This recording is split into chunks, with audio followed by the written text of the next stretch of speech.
Marijuana Nation, just a quick heads up on our publishing schedule this week. It's April break here in Maine, and my kids are out of school, so I'm also going to take some time off tomorrow and Thursday to do fun stuff with them. Because as much as I love my job and appreciate you, my audience, my kids are way, way cooler. So we'll be back with the show after today on Friday. This episode of Marijuana Today Daily is brought to you by our friends over at Kova Software, the #1 dispensary point-of-sale system in North America, with an average of nearly 100 new dispensary clients opening their doors every month. Some of the biggest retail brands and most remote cannabis stores in the US and Canada count on Kova. Swing over to kovasoftware.com today to see why. That's kovasoftware.com with Kova spelled C-O-V-A. Good morning, Marijuana Nation. It's Tuesday, April 20th, 2021, and you're tuned in to episode 1049 of Marijuana Today Daily. I'm your host, Shay Gunther, and I'll be walking you through today's marijuana news and headlines. As always, we have a full and busy day of cannabis news in our hands, so let's jump right into it. We lead off today's dip into the news pool in Washington, D.C., where yesterday the U.S. House of Representatives voted 321 to 101 in favor of the Safe Banking Act, which would remove penalties from banks and financial institutions for doing business with legal cannabis operators. The bipartisan vote had all Democrats vote in favor and half of all Republicans, and sends the bill over to the U.S. Senate, where it is generally expected to pass, though it's not exactly clear when that vote could come, as we'll get into in more detail with our next headline. The passage of the Safe Banking Act would be hugely important for legal marijuana and is very long overdue in coming. Kyle Yeager over Marijuana Moment takes the day's second story with an exclusive interview with Senate Majority Leader Chuck Schumer, in which they discuss a number of cannabis storylines, including the passage of banking legislation in the Senate. On that particular relevant matter, Senator Schumer seemed to hedge a bit, saying that he thought that the Safe Banking Act could be better merged with comprehensive legalization legislation he's been talking about for the last month or two with Senators Cory Booker of New Jersey and Ron Wyden of Oregon, stressing that it's his decision on which bills ultimately are taken up by the Senate. There's no exact timeline on when Schumer's bill will be released, so it kind of puts a little bit of a question mark on the Safe Banking Act. This is absolutely one of those stories best read in full. Pop over to Marijuana Moments. As always, we have all the news we cover linked to on our website at mjtodaydaily.com. Our buddy Ben Adlin, a new regular over at our weekly show, Marijuana Today, picked up on an important story in Washington state where lawmakers are working on a proposed bill decriminalizing the possession of small amounts of all drugs following a state Supreme Court decision in February throwing out drug prohibition. But as Ben has it, late last week, some Washington state lawmakers amended the proposed legislation, adding criminality back in by making drug possession a gross misdemeanor charge, which could land a person in jail for up to a year with a $5,000 fine. That's about as opposite as you can get from drug decriminalization, which led to the bill's original sponsor to vote against the measure on Thursday. Sadly, though, that bill passed by a count of 28 to 20 to 1 and now heads over to the House, where it will be taken up this week. Washington's legislative session ends on April 25th, so we'll see some resolution on this bill one way or the other this week. A good one to keep an eye on.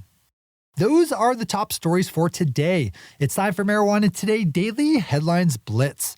Before we blitz it in headlines, let's quickly thank our sponsor, Kova Software, the #1 dispensary point-of-sale system in North America, with an average of nearly 100 new dispensary clients opening their doors every month. Some of the biggest retail brands and most remote cannabis stores in the US and Canada count on Kova. If you're in the process of opening up your own dispensary, or if you're reconsidering what point-of-sale system you use, then you need to do your research on Kova's software, because the team behind Kova has decades of experience in the point-of-sale system game, so they've had time to figure out all the little ways that they can make their clients' lives easier, because it's hard enough running a legal cannabis business these days. The last thing you need added to your plate of worries is troubles at the register.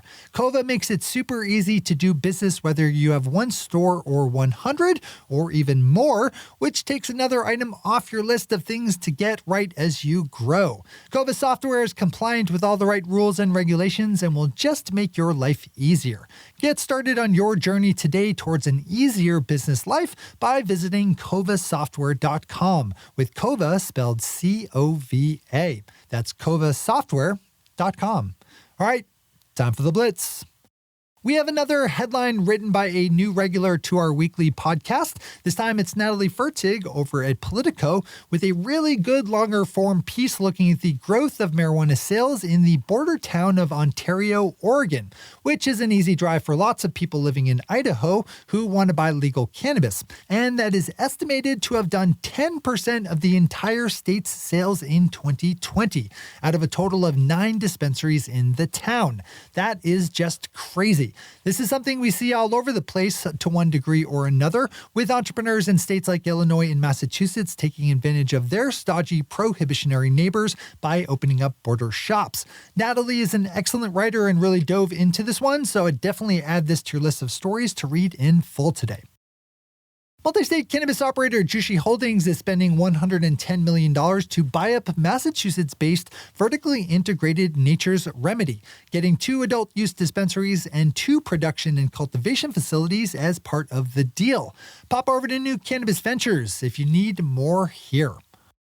A bill was introduced in the U.S. Congress this week that would allow doctors within the U.S. Department of Veterans Affairs to discuss the use of medical cannabis with their military veteran patients. The bipartisan legislation was introduced in the House by Republican Representative David Joyce of Ohio and Democratic Representative Barbara Lee of California, among others, and on the Senate side by 6 senators, including Senators Brian Schatz of Hawaii and Bernie Sanders of Vermont. If made into law, the bill would also compel the VA to conduct research on the efficacy of using medical cannabis to treat conditions like pain and opioid addiction. We have a happy headline out of Florida where a proposed bill that would cap the THC content of legal medical marijuana has been scuttled in the state house. The ill-conceived legislation sought to have legal medical marijuana flower limited to no more than 10% THC and concentrates to no more than 60%, which is just dumb. According to reporting over the Tampa Bay Times, the legislative committee that the bill would have had to make it through before a full vote in the House wrapped up their regular session work on Monday without addressing the THC cap legislation. The Arizona Department of Health Services held a drawing yesterday in which they randomly selected 13 entities to receive adult-use marijuana business licenses, which will be spread out to 8 rural counties. Over this weekend, a bill to legalize adult-use marijuana in Minnesota was approved by its 7th committee as House File 600 was passed out of the House State Government Finance and Elections Committee by a 7-5 count. The bill is on track, should it keep moving through committee work, to land before a full House for a vote next month, so Minnesota could be joining the growing list of adult-use legal states. And finally for today, a new poll released last week found that 91% of Americans are in favor of legalizing either adult use or medical cannabis. The poll was conducted by the Pew Research Center and found that 61% of people are in favor of legalizing adult-use marijuana, and a further 31% think it should be legal to use medically. Those are the headlines and news for the day. I'll be back with you again on Friday with another information-packed episode of Marijuana Today Daily. But in the meantime, if you have any stories to share or feedback to give, zip us an email to headlines@mjtodaydaily.com. And while you're clicking around the interwebs, swing over to our website at mjtodaydaily.com to find links to all the news we cover. Thanks to our sponsor, Cova Software, and to our awesome patron listeners for the support that makes this show possible. To join the illustrious ranks of the patron listeners yourself, swing over to our website at mjtodaydaily.com and click on that big blue button at the top of the page that says Become a Patron. I'm your host, Shay Gunther. Thanks for tuning in and starting your day with marijuana today. Today.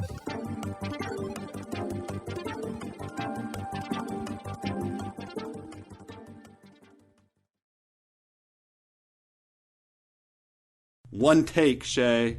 One take.